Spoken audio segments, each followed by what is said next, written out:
Hello, everyone. I'm Blaine Gilmer. Welcome into Southeastern 14, your home for all things SEC sports, football, baseball, basketball. Of course, basketball is in full swing, but guys, football season never stops. And we're here to talk about the state of the program for the Kentucky Wildcats under Mark Stoops, now the longest tenured coach in the SEC, with Nick Saban having stepped down. And you're looking at a guy he's the winningest coach in school history. But we're gonna dive into, okay, we all know that there was the flirting with Texas A&M in the offseason. We're going to talk about that, kind of a great reset, so to speak, for Kentucky. Talk about two seasons that I think there were higher expectations for Kentucky than what they achieved over the last two seasons. And that is a credit to what Mark Stoops has done for that program to create those high expectations. But once the high expectations are there, you do have to deliver on them. And we'll talk about that as well. Some key additions for this 2024 season and how this 2024 season will kind of be a foundation going forward in this new era of the SEC for Kentucky, in this 16-team SEC, no divisions, anything like that. So it's going to be totally different, and also a different playoff system where now 12 teams make the college football playoff and give more teams like Kentucky, Ole Miss, different teams of the world that have been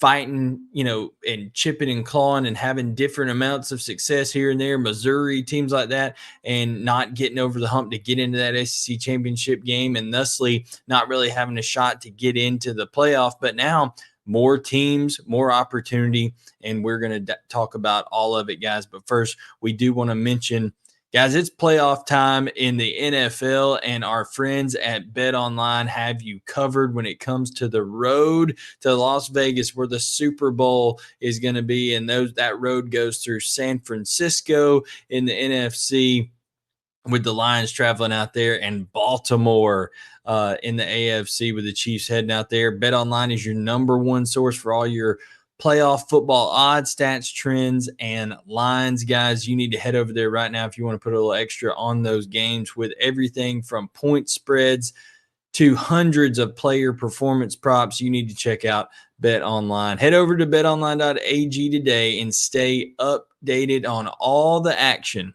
BetOnline, where the game starts.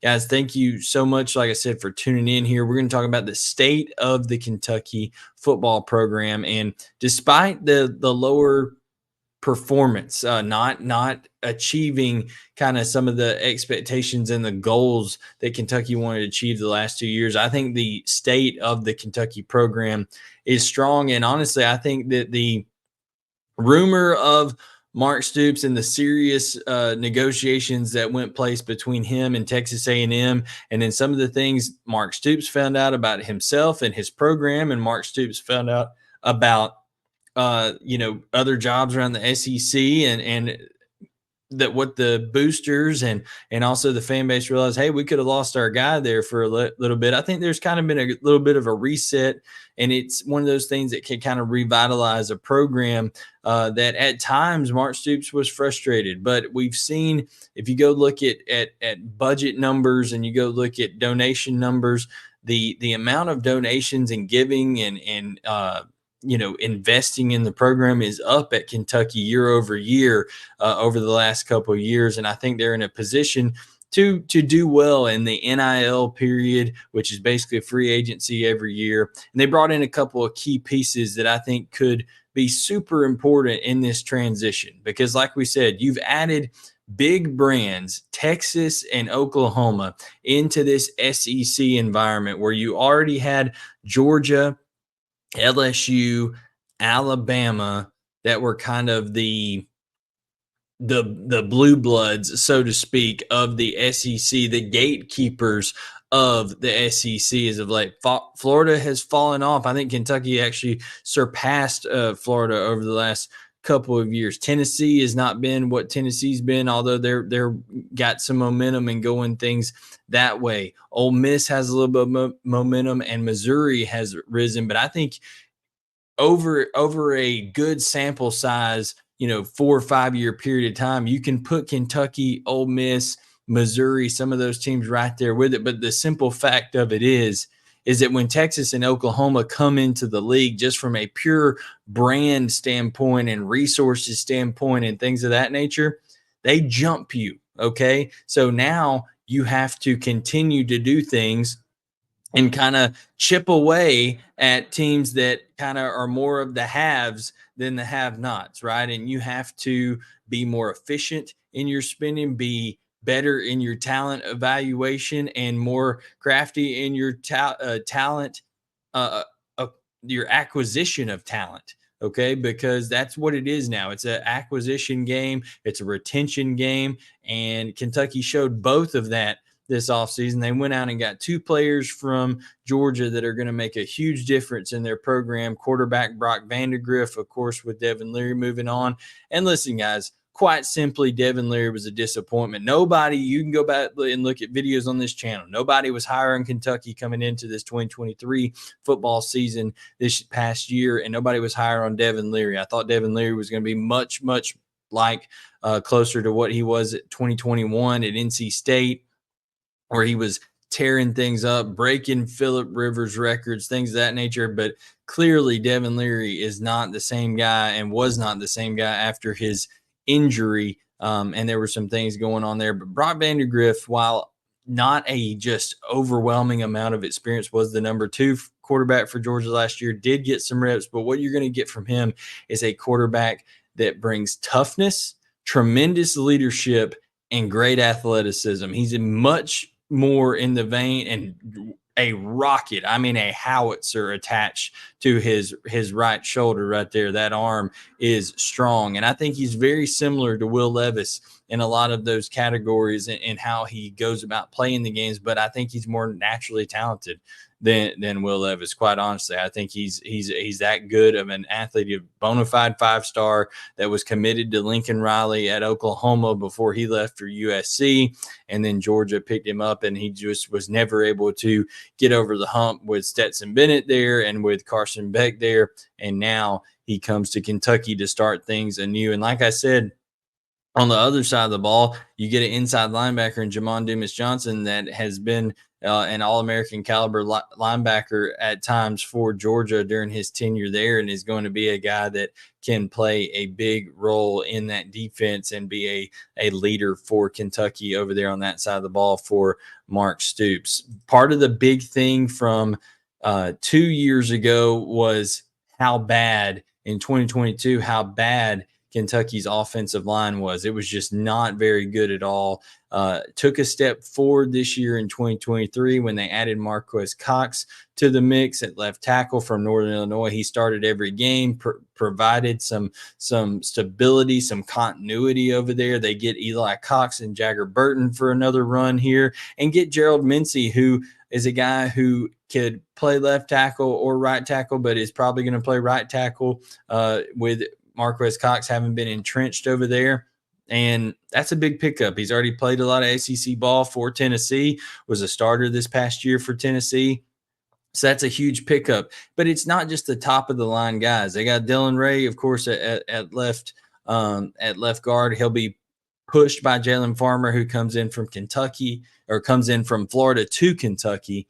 And when it comes down to it, guys, their depth is a whole lot better. Where Cortland Ford is a guy that's going to be pushing Mincey. And like I said, Farmer and Ray battling things out over there, that left guard position. So they're going to have you add in, Malachi Wood and Paul Rodriguez, and they've got a good 7-8 guys that they can feel really comfortable going to war with. So if they go out there and they're able to, be able to hold up the level of progression, how they progressed from 2022 to 2023.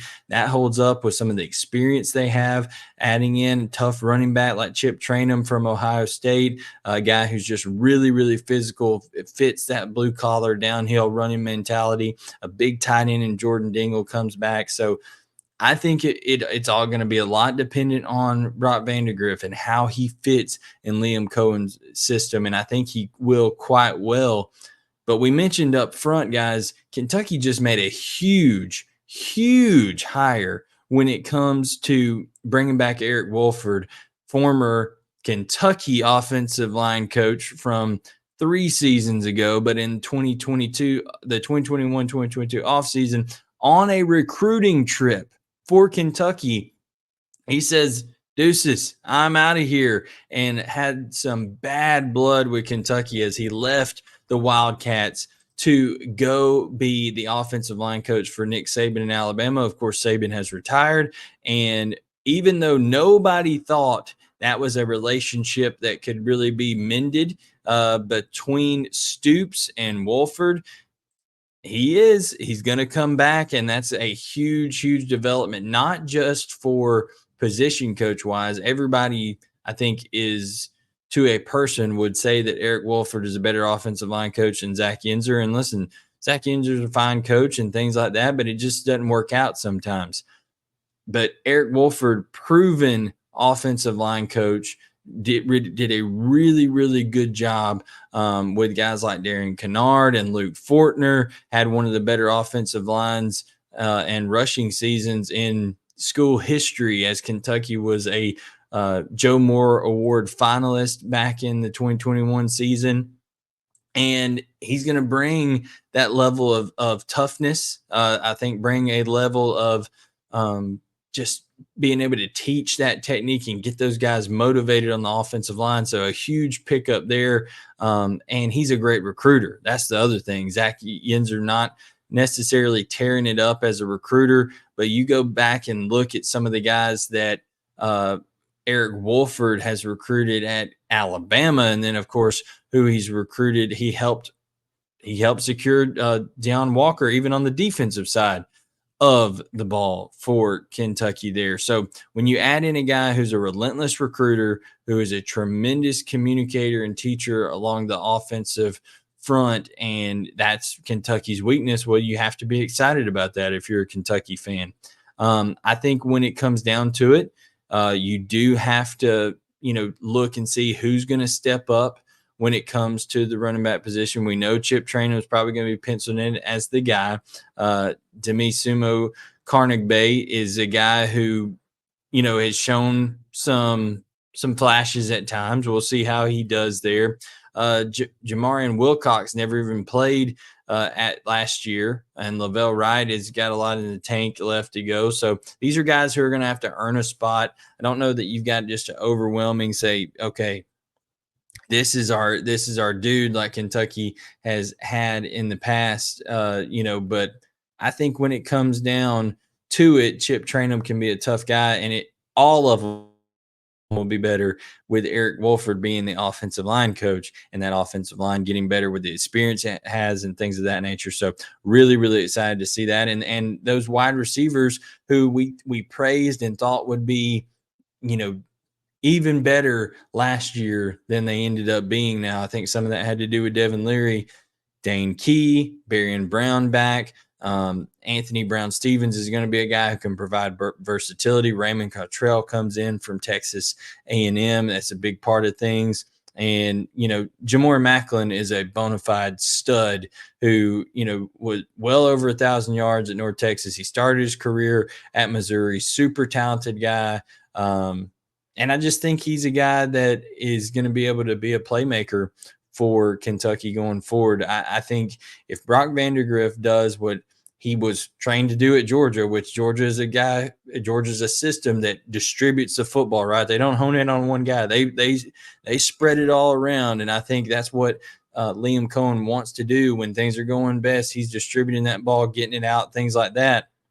Even Jordan Dingle. Listen, Jordan Dingle went into the portal. Okay. And then they retained him at Kentucky. That's one of the biggest moves of the offseason. When you're talking about retaining a guy who's 6'4", 235, has experience in your system, can help in the run game, can help in the pass game in terms of from a blocking standpoint, from a route running standpoint. I think that's a huge deal getting him back. And that's a big deal for Brock Vandagriff in this season coming forward. We know what Brad White and Mark Stoops bring on the defensive side of the ball, guys. That is not going to change. I think they're recruiting well on the defensive side of the ball, especially guys. When you look at, we mentioned the 50th, the 25th ranked recruiting class, or 25th in the country in recruiting. Listen, that's only 13th in the SEC out of 14 teams last year, so they do have to be able to pick it up a little bit.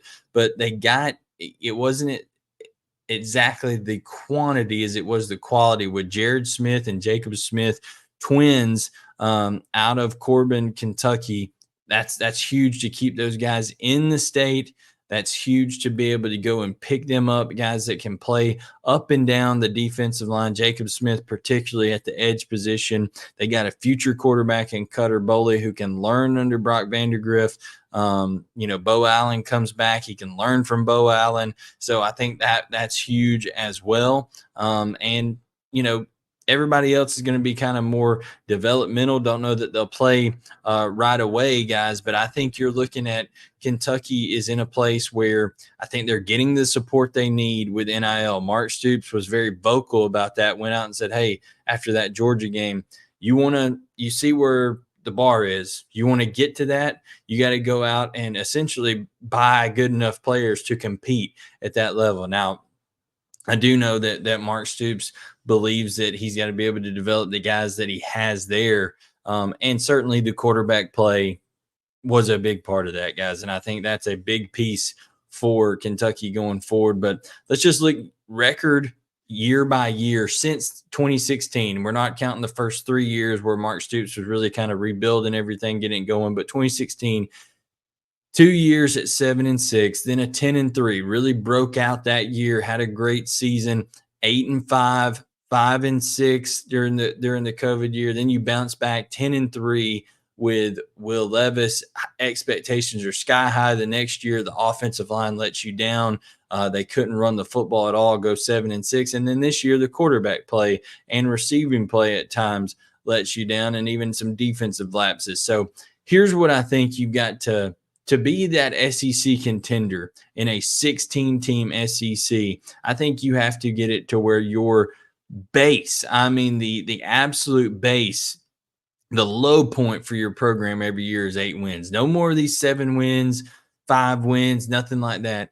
8-4 is the minimum that you have to go every year. And I think then you're looking at, if you say, okay, you get to the point where you're consistently winning 8-9, eventually a year where 10-11 pops up is going to be in there. And with the 12-team playoff, even if you lose 1 or 2 games with a tough schedule, with an SEC schedule that has Texas and Oklahoma added to the league and things like that, and potentially maybe even going to 9 SEC games after the 2026 season, guys, that's going to be good enough to get you into the playoff. So that's the good news about it. But you have to get there. You have to get to where you're consistently 8-4 or better, taking care of business. Guys, this year, when you look at it, they get South Carolina at home. They get Georgia at home. They do have to go on the road to Ole Miss.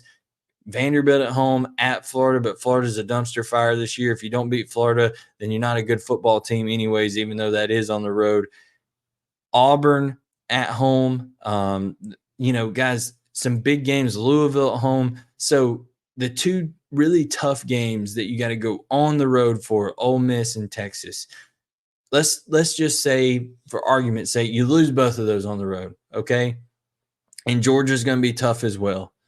So that would put you at 3. But how many of South Carolina at home, how many of Vanderbilt at home, Auburn at home, Tennessee on the road can you win? Okay?